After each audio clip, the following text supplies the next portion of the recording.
director here at the Folk School, and it's my honor to welcome you to the second event of this week as part of Bridging and Bonding, which is a project which puts the John C. Campbell Folk School in partnership with the African American Craft Alliance. We are in year 3 of a partnership and a research grant with them. Diana spoke about that project last night, but basically gave an overview that we are working on increasing partnership, collaboration, learning about ways that we can work better together, have more representation of African American artists here at the Folk School and access to resources, connections, and that kind of thing. So it's really a wonderful, wonderful project. We will have more coming in coming years. So stay tuned for that. Tonight, we will hear a presentation from artist Camila Bryce LaPorte. She is an independent folklorist, a folk life curator, and community scholar and activist, in addition to being a doll maker. Her academic journey in the fine arts and humanities started in the fine arts and humanities with a specialization in folklore from Sarah Lawrence College and George Washington University, and her career has spanned over 40 years. During this time, Camila has dedicated herself to researching and developing cultural programming as a folklore specialist and a community scholar for esteemed institutions such as the Smithsonian Institution and the Library of Congress. As a folklife specialist, she's been researching historic African-descended, indigenous, and ethnical mixed communities throughout the Americas, with a special concentration in the Mid-Atlantic region. Her work as a cultural researcher has deeply impacted her work as a doll maker. Her practice is twofold. She creates dolls that pay tribute to unsung African and indigenous heroines who have made significant contributions throughout the Americas. The strength of her work is in her ability to create and support communities of practice, which is something we've been talking a lot about.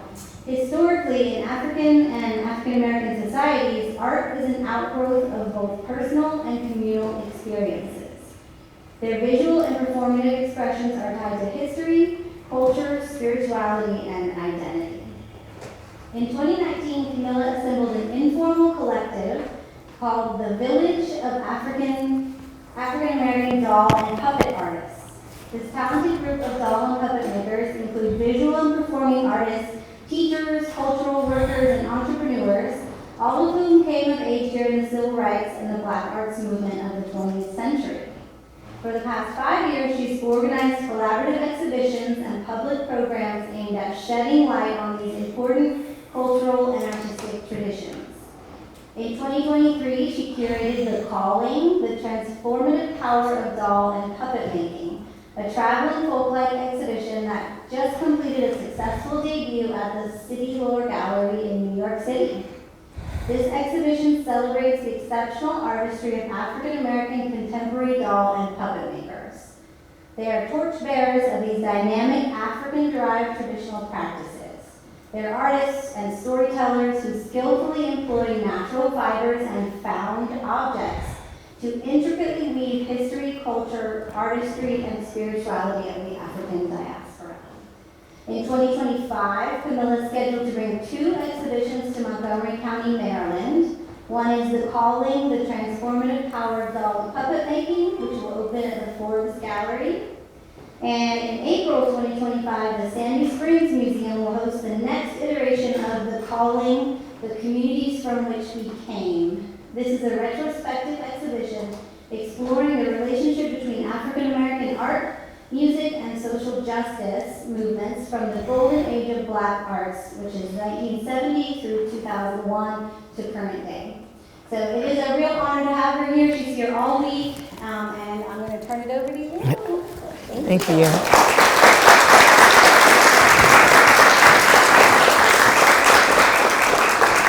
Darcy just read the first 20 slides, so that's okay. So that's pretty funny. So you'll see the same words again. Okay, but this is good because I didn't tell her. I sent her all of the material. This time we're going to start the story with these 2 little children. These 2 little children, my brother and myself, we were born in the Republic of Panama in the 1950s. This picture was taken by my maternal grandfather, Oscar, and it was probably Easter. My maternal grandmother, Ruby Jean, I was raised by my paternal family, very different family. My maternal family, maternal grandmother, Jean, loved my brother. Okay, she loved him. She said to me, he's my most beautiful grandchild. When I was born, I was her first grandchild, and I'm the one that looks the most like her. And my mother was 20 years old, and she was so anxious to have her mother come to the hospital. And my grandmother was reluctant because she was having her last child, so my aunt and I are the same age. So she comes in, and she looks at this screaming baby, and she uses a pejorative. She says, that little tar baby, that little scamp. And I think to myself, my mother told me this many years later, and I thought to myself, here's this young woman, my mother's exceptionally beautiful woman, that golden brown. The golden brown that is acceptable and non-confrontational to anybody. And in our culture, colorism is a thing. But my grandmother and I look alike. My grandfather tells me she was a beautiful woman, but something about when my grandmother saw her image in this little child, it upset her. None of she had maybe 4 or 5 other grandchildren. I'm the only one that looks like her. I am darker than her natural daughters. And I thought to myself, I've been thinking the last 40 years, it's been putting together that picture. Who hurt my grandmother? Who hurt my grandmother? My maternal grandfather was a whole other thing. I was raised I lived in a community with my maternal grandfather. I was raised by my paternal grandparents. Very different approach to culture and self. My grandfather's sister would make my first dolls, and these were black dolls that looked like me. My maternal grandfather saved all of his pennies. He had 5 children, and his thing was he was going to make sure that I had, and his daughters had, black dolls, because in those days in Panama, little black girls got white dolls to prepare them for servitude. And he said, that's not going to happen. And so there's a picture somewhere out there when I was the last of the girls for him, until the little ones came, but I was right, and I'm very close in age to my aunts.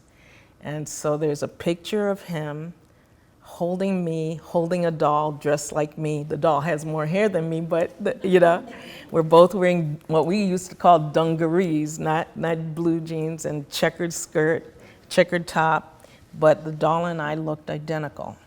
And he and my paternal grandparents raised strong women who were independent. They went to college. They were very, very, they've achieved a lot in their lives. But still, somebody hurt my maternal grandmother. And when she said those words, what do you think it did to my mother? My mother was a young woman. So that's not a pain you get rid of. But they taught me, my paternal grandfather and my paternal parents, the grandparents, the Bryces, and the Lows taught me to be myself using dolls. They used dolls. And I had forgotten about this, that my whole household was surrounded by dolls. Dolls were put on beds. They were in your room. They were all over the place. We have figurines and dolls all over. There were the little white dolls, but we had mostly black dolls. And what's that? How are they thinking so far ahead? But my grandfather was smart. Both of them, very smart. So, years later, I was working at the Library of Congress. My daughter turned 6. When I left Panama, it was 3 years later I would have left, and I would have faced the brutality that's here for black women in the United States of America. I didn't have any protection. My grandfathers worked very hard to protect their girls. And I didn't have that protection, not the protection that grandparents offer their children in a small enclave that I grew up in. So I understood why they did what they did and why they cried so hard when I left, because I would have to face this on my own. And I didn't understand that I was working in the Library of Congress. I was doing a project on sacred music, African American sacred music, and a great scholar by the name of Horace Boyer once said, the music that we know, even the spirituals, is not the music that the slaves listened to. It had to be deeper. It had to have been deeper because it had to get them through that thing. And I didn't understand it until I listened to the slave narratives. If you get a chance, listen to somebody's narrative. Listen to a pioneer narrative. Listen to the slave narratives. It's not just what they say, it's what they don't say. We could fill in the gap. And when I realized I was part of that continuum of how women, and particularly black women, were abused, I fell apart because I wasn't prepared. I didn't understand. It took me about 20 years to get it together. And I began to answer this question: who hurt my grandmother? And how did I answer that question? The healing began with dolls, right? Dolls that were made in my family and dolls that I created. I had a very good friend, her name is Diana Njai, who kept me going. I met a doll maker many, many years ago, and it didn't resonate until later. Her name is Julie Dickerson Thompson. So these two ladies are, I would say, oh, Julie, those are nice dolls. But I wasn't paying attention that this was going to be my life. Diana would say, you are creative. You have to create every day. I wasn't paying attention until I got to that place and I needed the healing. What healed me? Music and dolls. So most of the doll makers, we did a little exhibition. I'm going to learn how to do this thing. Did I do it right, Tony? Yes, I think I did. All right. We have an exhibition called The Transformative Power of African American Doll and Puppet Making. And we have, and you'll see later on, we have a little collective of makers. And I don't even remember, we were asked to do, I make dolls now that celebrate heroines, unsung women, people that you don't hear about in the history books, because I thought, there must be other little girls like me that don't see themselves, don't know that this country didn't just happen, Women and women of color, in particular from my group, made a huge contribution to this country. We talk about the men, but the American economy is also based on the work of women, right? Very much so, right? I mean, that garden, come on. Those pots, that's women, right? And this is an agricultural-based economy. Who do you think was working that?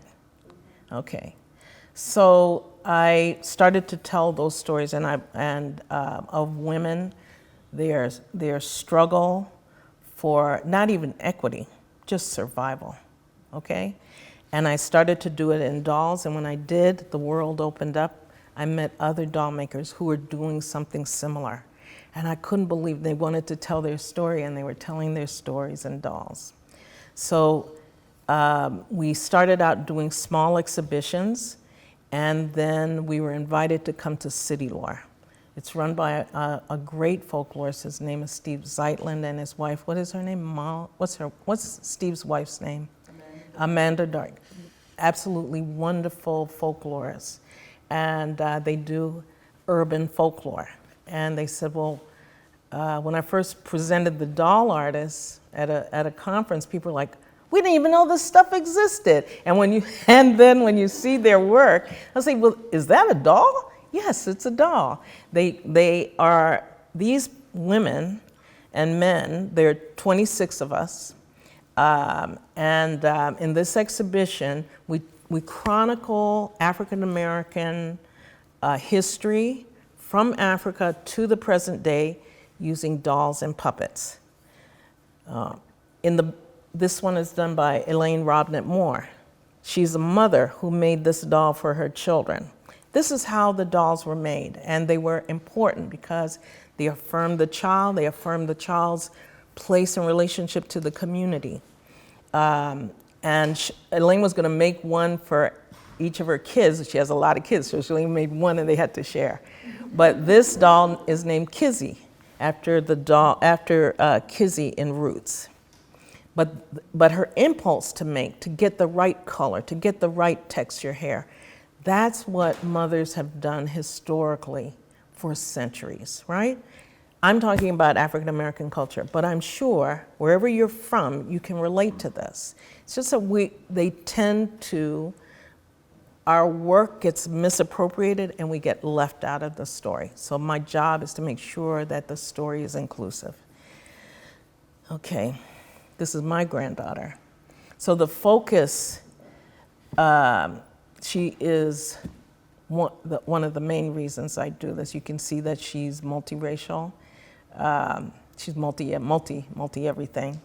Her son says to me, "Grandma, you know that I'm an Afro-Italiano?" I said, okay. So I am passing on the tradition. This is about people like this talk and the exhibition. It's about artists like Diana and Julie who have maintained this tradition uninterrupted. They learn their craft they come from crafting people, artistic people, and they've kept it going for generations. Julie within community and family, Diana all over the world. You know, they're both very well known in their skills. So they're custodians of old crafts, old traditions, and that have been passed down, and we want to make sure that that goes on. Both Diana, this is Diana,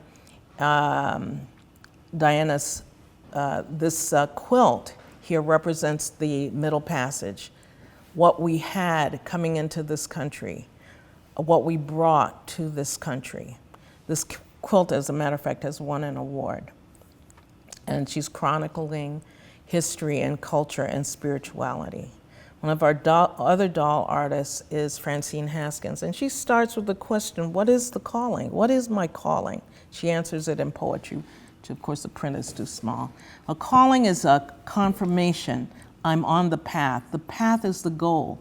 The calling is when the Creator is telling you, in you, look that way.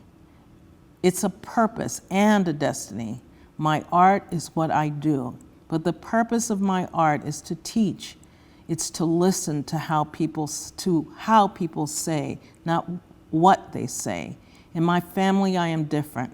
Growing up, you want to conform to what everyone else is doing until one day you are okay. She kind of speaks for everybody. We're all kind of a little left or right of center. Their calling, as it says up there, they share the same strong spiritual impulse to create, to educate, to advocate, to illuminate, and to heal people through their arts. And in this case, it's doll, puppets, and textiles, but they're multidisciplinary artists, so they're also painters and jewelry makers. But for this lens, we're focused here. This is Julie's work. This is Julie's Peace Warrior. And her weapons are, what is it called? Artillery.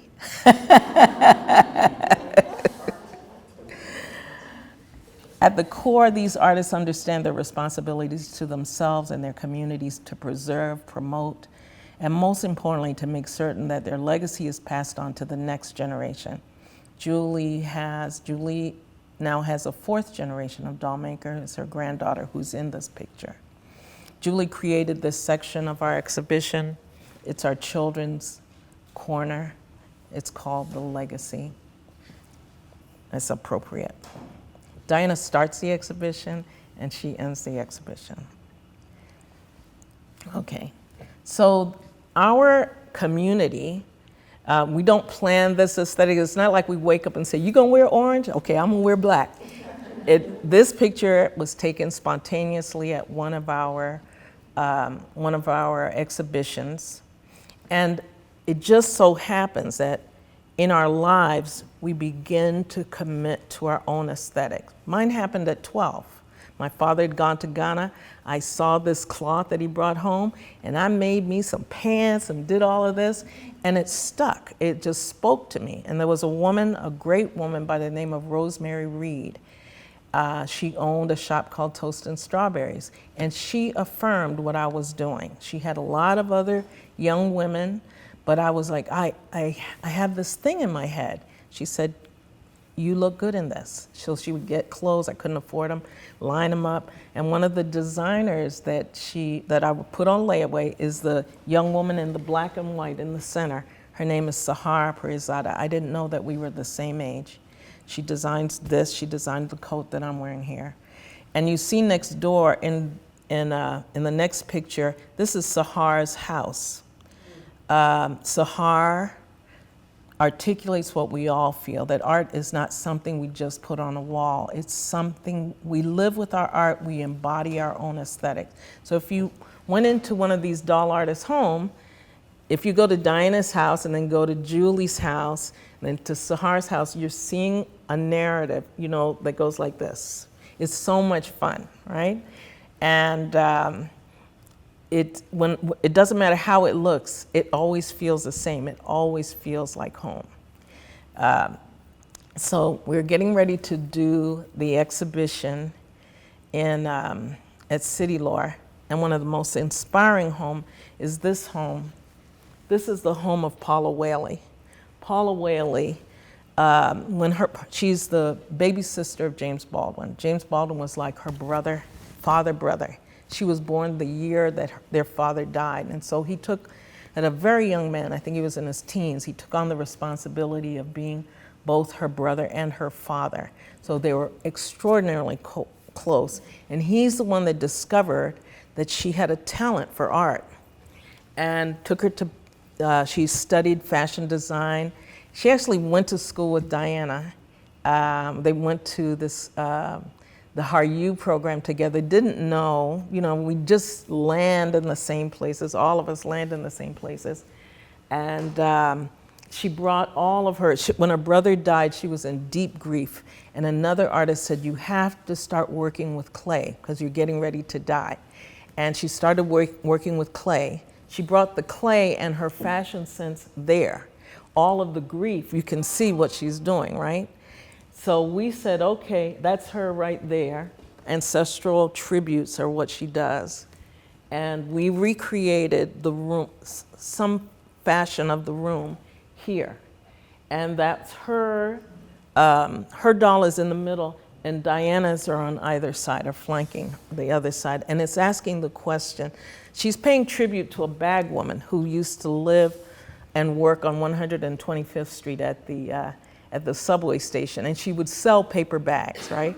So she elevated her by putting her in a doll and made her task of selling bags something grand. It's just little paper bags. On opposite side, Diana is asking the question, this doll, you can't really see it here, but this, in the frame, it's black girl, white doll. We all had that crinoline dress, if you grew up at the same time, that stuck out everywhere. It could be 100 degrees, and you have on 3 slips and white socks, and you're supposed to keep clean. And we all had it, and we all had the same little white doll. And Diana asked the question, well, what if I had been allowed to wear, have my hair natural, and have a doll that looked like me? So on the opposite side is the answer to that question. So flying around the room, you see the dolls that are flying? Those are ancestral spirits. Those were done by Cynthia Sands and a woman by the name of Andre McCoy. It is organized, the exhibition was organized chronologically. Like, how do you tell this great big story, How do you make it make sense? and tell both the story of the puppet master and the doll artist. So this is Schroeder Cherry, who also worked as our exhibition consultant. I drove him absolutely crazy because we broke all the rules. But he is a fabulous puppeteer who's traveled extensively. If you ever get a chance to see his work. So this is Jamal, his puppet, and next to it is a photograph of, it's actually taken at a park in Ghana. I forgot the name of the artist, but the photographer's name is Tracy Marlena O'Connor. Tracy Marlena Connor. She's with us, and we needed to capture the agony of the Great Mafa, the Middle Passage, and she caught it for us. And he's capturing what we actually brought to this country, the aesthetics, the textiles, and the drumming. Next, this is Kimberly Camp. Kimberly Camp she's an amazing scholar and doll artist. She's a visual artist. And on this wall, this is her studio, which is in New Jersey. Kimberly Camp has fun with folklore. So there'll be, little innuendos in there. She's really having a good time. She created this it's not a statue, it's a doll of Obatula, the Yoruba god. And on that wall, the wall in the middle is where it all stood, and we assembled everybody's dolls that's doing religious iconography. I'm in there, there are several people in there, but the idea was to cluster the dolls together in a very small space and make it feel like home. The exhibition also talked about the evolution of Black people when we stop becoming Africans and we're truly Americans. What happens then? How is that expressed in a doll? Well, the form changed, the materials changed, Western proportions now you see. This is a wonderful doll. It's done by Imani Russell. If you see it in person, it's a doll of a little slave child. What's the name of the woman? What is it? What's the other one? What does it say it again? Topsy, that inspired this doll. Right? I can't remember. I forget. But anyway, so the doll is made with, again, Imani had lost a friend. She was in deep grief. She needed some way to get this grief off, to express her grief, and she started making dolls. Her dolls are amazing. And she felt inspired by the people, by the people of the Sea Islands. She went to Gullah country. She saw those people, and their history inspires her work. So this doll is done with clothespins for hair. It's made out of found objects. She dyes the cloth to make it look older with tea and coffee, and it's actually a child's outfit. But when you see that doll, it's so soulful. So she really expressed when we no longer had that ubiquitous wooden character and we moved to the cloth doll. Next, this is Kay William Anderson. She's also in the children's section. She happens to be Julie's first cousin. Kay's an inspired artist also. This is Edmonia Lewis, made with stocking and cloth, found objects, even the chair, she's inspired to do it, and she's self-taught. But she's also from Julie's family, which is a family of makers. Paulette Richards is an artist who talks about the misappropriation of the Black image. She's a puppeteer. She's written extensively. She's got a book out, and I will get you the name later. But what she's done is she talks about how we took it back. Not only how it was used during Jim Crow and segregation, but how we reclaimed the image. And what she did here was combine Afrocentric religion. Also, she's making a statement about ecology, about our misuse of our ecology. So this doll or puppet is actually 6 feet tall. she can wear that dress. And it's made from cans of energy drinks and garbage cans. The face is made from a milk jug. One of our, I'd say most prolific artists is a woman by the name of Cynthia Sands. Cynthia Sands was taught by some of the great African American artists in the 21st century, in the 20th century. She has also travels extensively. This is are you all familiar with the Aquaba doll? Okay, she has several versions of the Aquaba doll. They were born to her in a dream. She was in West Africa and she decided to commission the forms from a carver. So she's working in cooperation with a carver. But every single one of those lines she did by hand. You know, it's born by hand, it's born from loneliness, it's born from a discipline.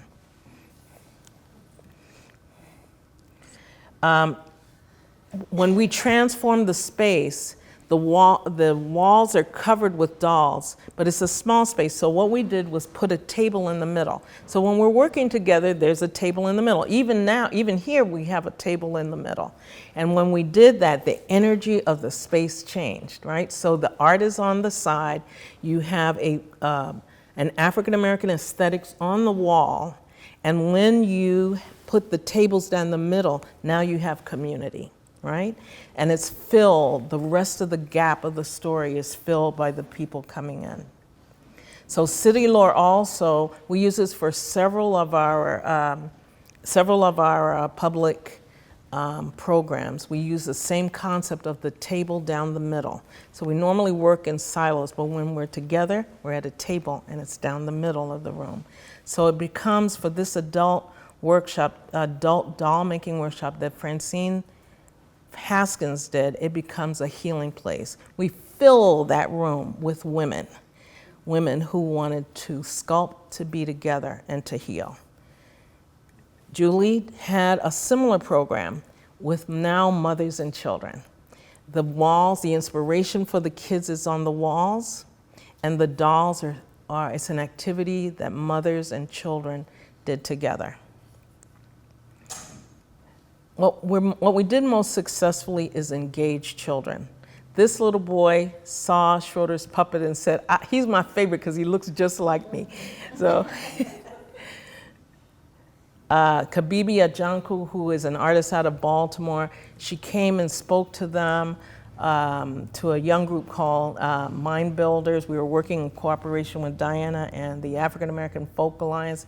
We were partners. Did I say that right? African American Craft Initiative, on a program for cultural sustainability and artistic legacy. It brought two generations of kids, of young people and older adult artists together, and they talked to us about technology and we talked to them about history. The space became a contemplative space. This young artist, rather than sewing a doll, decided to sew a pillow. We left her alone. You know, she found a space on the floor. Do you remember? Found a space on the floor. She did what she needed to do during Julie's program. And this face is $100, right? This little girl made her first doll with Julie. You can see that's, you know, this is what we live for, right? She was so proud of herself. So together we're the Journey Girls. This is Julie, myself, Diana, and Francine. And we work in community. Right now we're working on a project with a group called In Process. It's a women's a cappella group, and they do mostly social justice work. We're getting ready for our next exhibition, and it's called, Darcy had mentioned it. We're doing a section called The Places from Which We Come. The whole project is called With Every Last Breath of My Body. And it's talking about the preservation, you know, using our voice as artists to preserve historic communities through the Mid-Atlantic. We're doing this through workshops. There's one We did a freedom song and doll making workshops. We're doing it through interaction with groups like Mind Builders. This is Francine's take on our urban community. She curated that.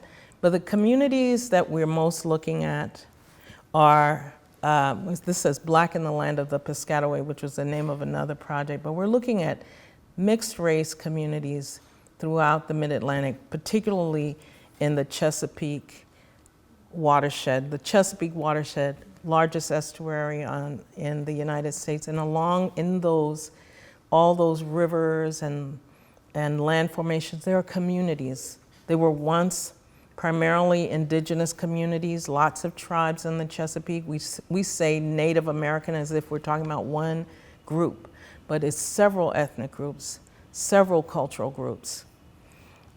In the early 17th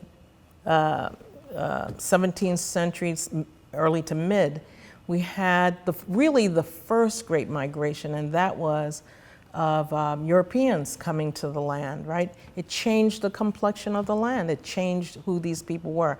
And most of these people were working people. They were not, they were not landowners. They came because Europe was also experiencing some hardships. They needed a place to put all these people.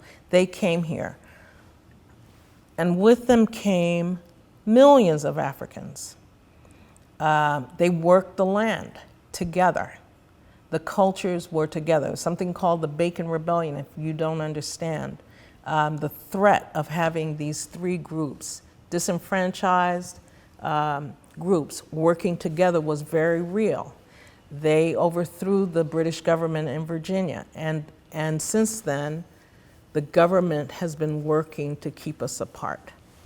You can look it up. So my work now is with free communities of color, communities of free people of color, who are generally mixed race people, and they know it.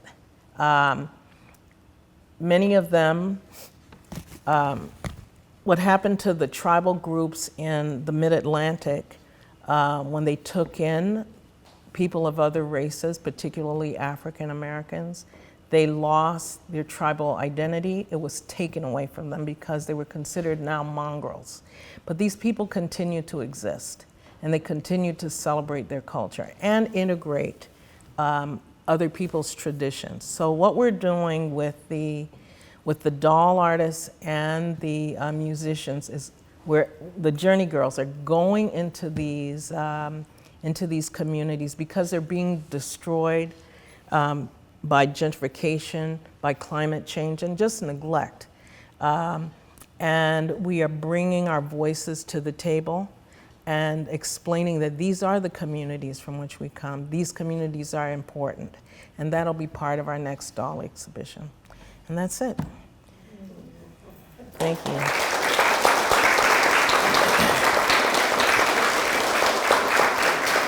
Okay, I'm done. Do you have any questions or any comments? Yes, ma'am. Are you going to talk about your dolls? Okay, I didn't put them on, you know how long this took? So, well, I told you a little bit. I do my dolls are maybe people you've never heard of. Like, I don't know if anybody has heard of John Horse. Have you ever heard of John Horse? He was a Seminole freedom fighter. He fought against Andrew Jackson. He was an Afro-Indigenous person. And part of the reason he fought so hard is that his wife was very valuable. They paid tribute to the local tribes. They're usually Gullah people who were lured to Spanish East Florida by the Spaniards. They wanted to build up their population. And the Gullahs were very good farmers, and this woman in particular. So her name is Susan July Horse. You won't find her name, you'll just barely find her name in the history book. But I thought, wow, a man who would die for this woman, she must be something.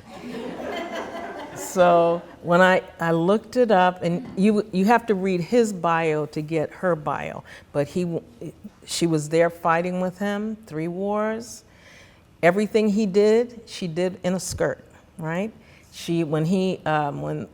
After they left Florida, they went on the Trail of Tears. They got to Oklahoma and the Indian country and the so-called civilized tribe. I call them that because they still enforce slavery. They said to the Seminoles, we want to buy these people, and the Seminoles said no. And John Horace and some of his companions decided we need to move. So they left Oklahoma, went to Texas. They were actually given protection in a fort in Texas until the American government found out where they were. And they had to move again. But the Spanish government in Mexico, the Mexican government said, hey, if you come over here and you decide to fight for us to protect Mexico from invaders or raiders, and there were usually other native tribes who were trying to enslave them, the Comanche, the Apache, we will give you a safe passage, we'll give you a place to live. So, Nacimientos de los Negros is a place in Mexico where their descendants now live. They intermarried with the Kickapoo. And in fact, Diana did field work among, they're considered Maroons, and she did field work among them. It's a beautiful story. They now look like Kickapoo. The last of the African-looking women has passed away, but they have a great culture of dreams, dream culture. And another one of this marvelous woman, I read about her and I thought, wow, this is an amazing woman. Her name was Anna Kingsley, and she was captured off the coast. She was captured in Senegal, married a man named King. Well, she had children by him, but he realized he had gold, and they also moved to Spanish East Florida, and she ran his plantations. She was very smart. She had been a teenager. He had several plantations, and when the Americans were coming, she burnt it down so that the Americans wouldn't get the property, and saved the Spanish government, saved the Spanish territory. And the Spanish awarded her 350 of her own acres and her own slaves. Now, the remarkable thing about her and her husband is that they worked towards freeing mixed race people. Well, obviously because their children were mixed race. But she made it possible for other women to have, it was not about race, but other women to have, to become entrepreneurs, and for enslaved people to buy themselves out of slavery. Really smart woman. Years later, a historian was doing her story. After I did this doll, I couldn't believe it. This is an amazing woman. A historian went down and did the research, found out where she was from. Her name is Anta Njai. She's cousin to Diana's husband. Isn't that fun?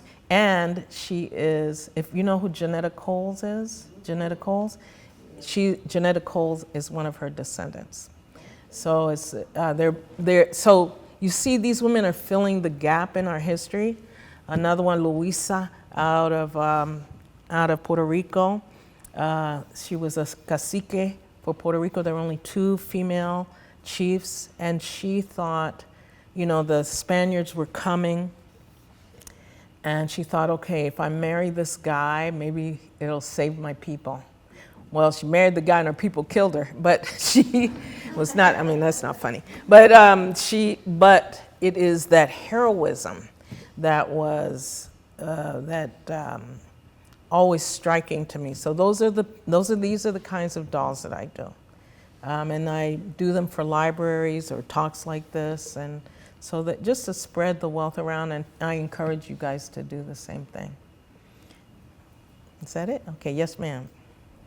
Maybe a silly question, but you're talking about young girls seeing images of themselves. Yes. And I have noticed over the last 20 years, Disney has sort of stepped up to bring us young heroines, but I'm not so sure the story is also bringing us intelligent, educated heroines at Yeah, the same time. yeah, They're yeah. giving us heroines of color. What Yes. do you think of Disney's attempt at, do you think there are women behind it or men? Well, I think it's men, but I think it's, it's up to us to do the rest of the work.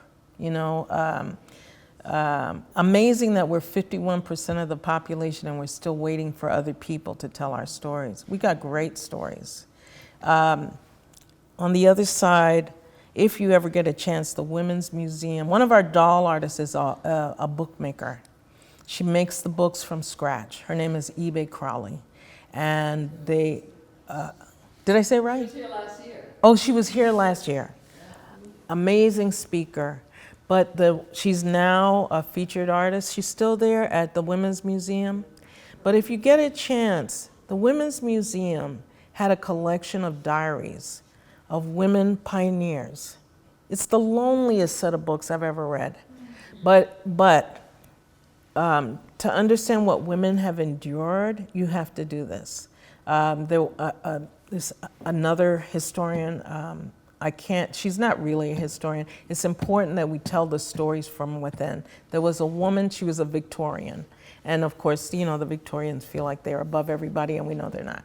But she went to, she was telling the story of the Melungeon, mixed race people, actually not far from here, right? Tennessee, Virginia.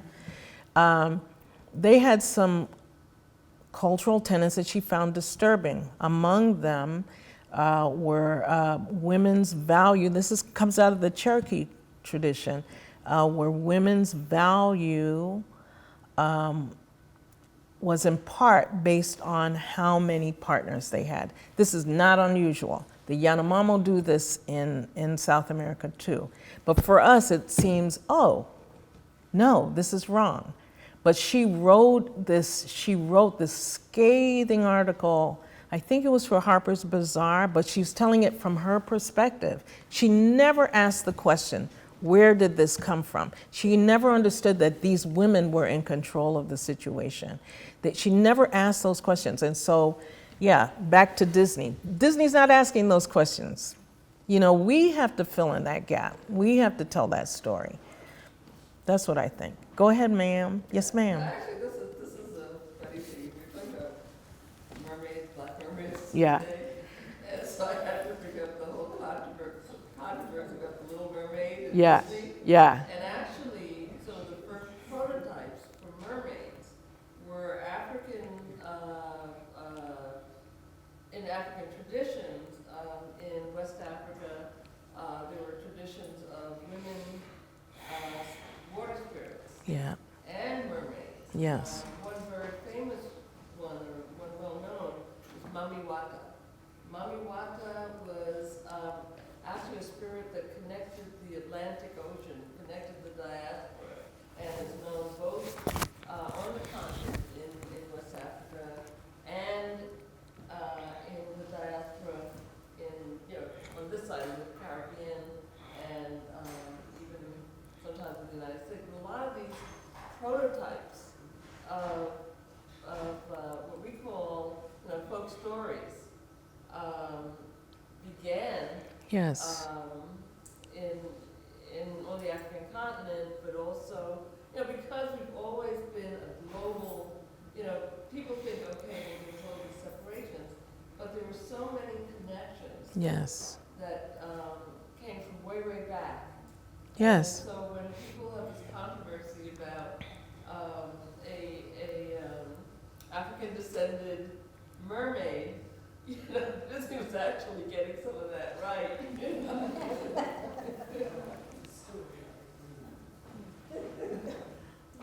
But the fun but the fun thing, yes, go ahead, I'm sorry. My question is, this is so interesting, both the talk yesterday and this, and I'm looking forward to yours, Julie. How can we continue to support you all with your art, with these projects, with the Craft Alliance, and what are ways, not necessarily to get involved, but to be supportive, to give our attention, how can, especially me as a white person,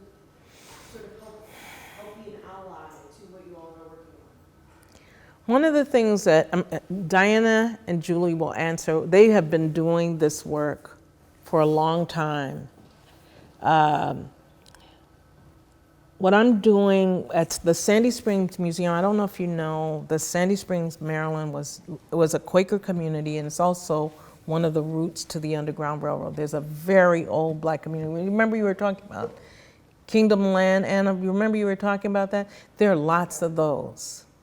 And one of the things that we're going to do is, I hope to do, is layer the conversation. So there's information about Black history in the Quaker collection. There's information about the Quakers in the Black narratives. You know, we have got to get, you know, I'm trying not to be political, but we have got to get past this. We've got to tell the stories. Women do this all day long. We talk all the time, right? So let's tell the stories. Let's read the books. Let's ask the questions, you know. Don't let it, if you don't understand, if I don't understand something, I'm going to ask you, how did you do this? How did this happen? How did you learn this? You know, we have to start telling the truth of who we are and who we are as a nation so we can move forward. That's what people are playing on is our fear. You can't go back. We can't, why would we want to go back, right? You think about where we were back.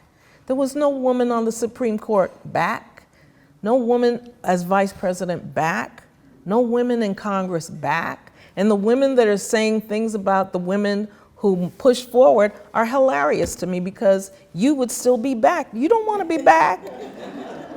I heard Candace Owens say, oh, I'd like to go home and just make cookies. I was like, okay, I'll take your 40 million and you can go home and make.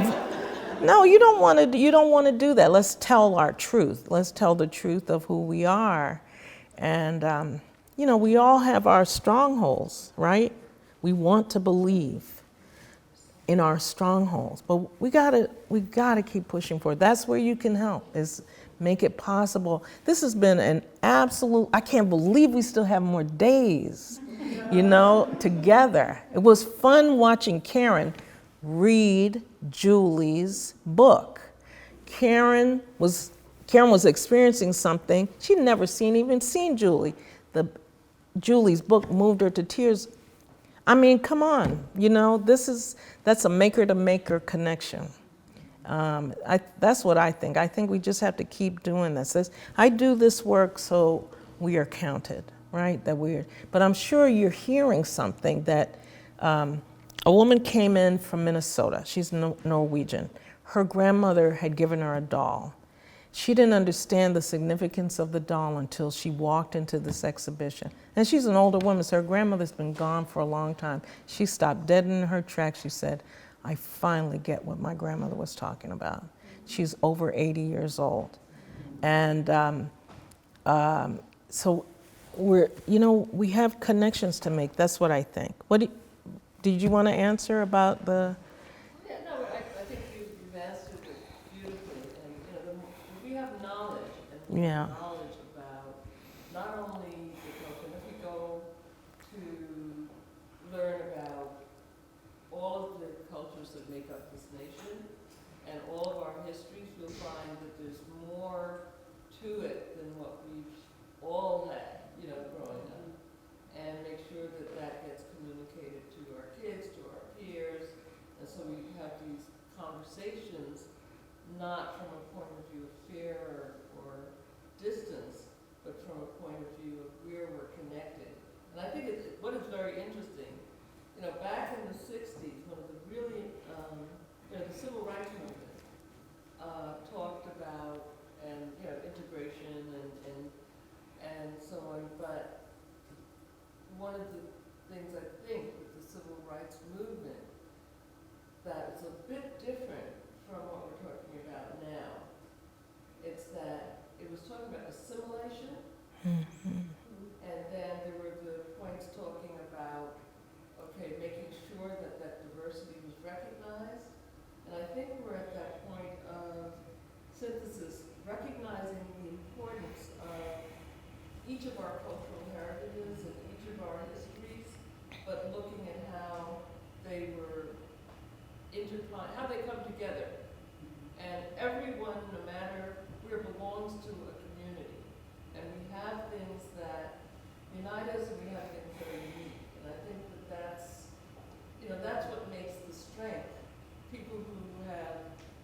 been here, and all of us came and met, the indigenous folks. The folks who came here voluntarily, involuntarily, but then how together we still, make that nation who we are and what we have. Yeah. So I think that kind of discussion is really, really important. And I think that we're seeing some of the dangers that we're all facing in terms of when we make these artificial kind of boundaries. Yeah. You know? Julie, quick, I'm going to talk about you quick. You can fill it in. Talk about breaking artificial, don't look at me like that. Well, I'm going to start the story. You can finish it. Julie does this work on her own also. Do you want to say something about West Virginia, about going there? No, I think we're running out of Okay, fine. That's her. You have 10 minutes. 10 minutes, Julie, quick. Well, I really appreciate your question, and I really appreciate this place. We've been just like, after a horrible trip to get here, it's been like, we made it to heaven! But my whole thing is let the art do its part. And people so full of the joy of art making are coming together and bringing me their best, so I can give them back the best. And it's really important to have these conversations to learn that we can come together and make this a stronger nation, because divided we fall and I understand, But I went to West Virginia, and it was kind of like coming here. I was like, uh-oh. We got down the bottom of the hill, we saw the Confederate flag. It was all this right again, but not the way we wanted to. So it was scary for me to go to West Virginia, but I was doing homeschool. I took my kids and got invited to go out there and do my book, The Dance of the Rain Gods. And we stayed with the family in Ohio. And the woman was just so wonderful. It was like this, And she said, listen to my heart, not my mouth. And, that has resonated with me forever and ever. Then I went off to the workshop and somebody said, oh, your book is full of voodoo. And I'm Catholic and they're okay, this is reality here. And how do we change this? Go back to listen to my heart. And so the work that we're doing, the work that I'm doing is just trying to find the Holy Spirit. You'll hear a little bit about that tomorrow night. But the Holy Spirit is love. Yeah. It's the power of love. And art and love. But, people think grow art down, then grow love down, but we're going to grow it up and have that joyous, celebration of life while we have it. I'm not ready to go through the drudgery to get to the joy. I'm sorry. Maybe it's there on the other side, but we can live. We can do this. I was talking to the gentleman today who's been here for 40 years, and was like, doesn't this model exist everywhere, all over the world? What power would that bring to the world? These young people are getting stuff that I wish I could do. That's why I said, don't let me talk. So, Finish tomorrow night. yes, that's a prelude. So much more. No, it's okay.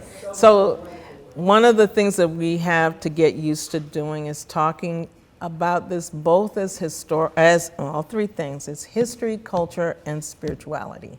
Don't get stuck. Wherever you worship or however you worship, don't get stuck. It is those three things. And I know there are guys in the room, and I'm speaking to you, but I'm really speaking to the women. You know that that's what it is, that it's those three things.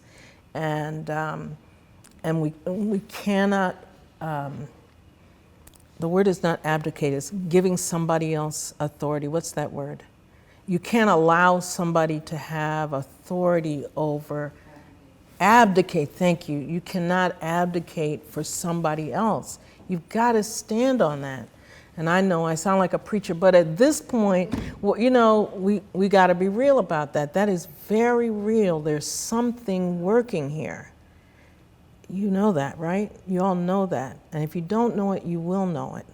But try to know it before God gets tells you the story. You don't want him to tell you the story. You want to kind of voluntarily go. But, but you know that that's what's happening here. We are here together for a reason. So the transformative power is this that we are talking about. You know, we experience it and don't deny it. You are experiencing it. I'm experiencing it. So that's it.